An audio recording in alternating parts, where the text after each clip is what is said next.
we are really at an all-time high when it comes to stress, people getting meltdowns, people really being crushed by the pressure. I think what your friend told you about the ppm, and I'm going to write that down.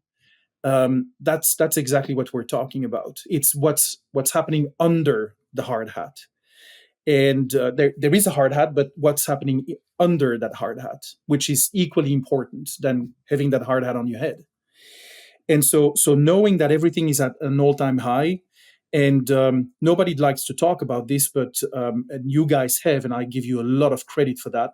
Suicide rates. I mean, you talk about it every week, right? So suicide rates are at an all-time high. I know that there are some institutions that are bringing out new numbers for the last 2 or 3 years, but we know by now that it's been at an all-time high and it continues to go up.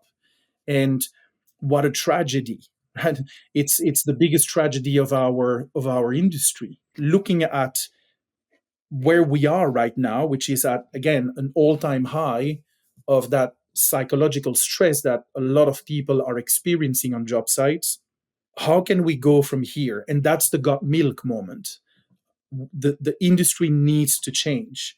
The industry needs to realize that if it wants to attract the younger generation to start working in construction, then it needs to adapt. It needs to make some changes and start not only caring about the people, because I think people care. I mean, nobody's going to say, like, I don't care about my people. But again, the pressure is there. The pressure is there. And there is some very deeply ingrained processes and risk processes in particular in construction that are complicated and that are kind of pushing that pressure to the last level, which is the individual trade workers.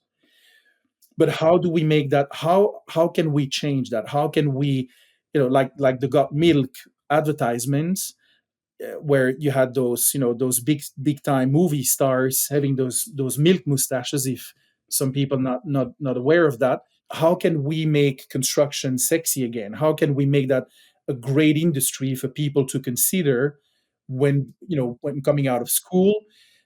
Because construction is great. It can do a lot of things for that. I know so many 25-year-olds in construction, they live debt free and they will be homeowners, paid off, in just 2 or 3 years. They make good money. They have jobs that they're very passionate about, but it's the exception right now. So how can we make that better?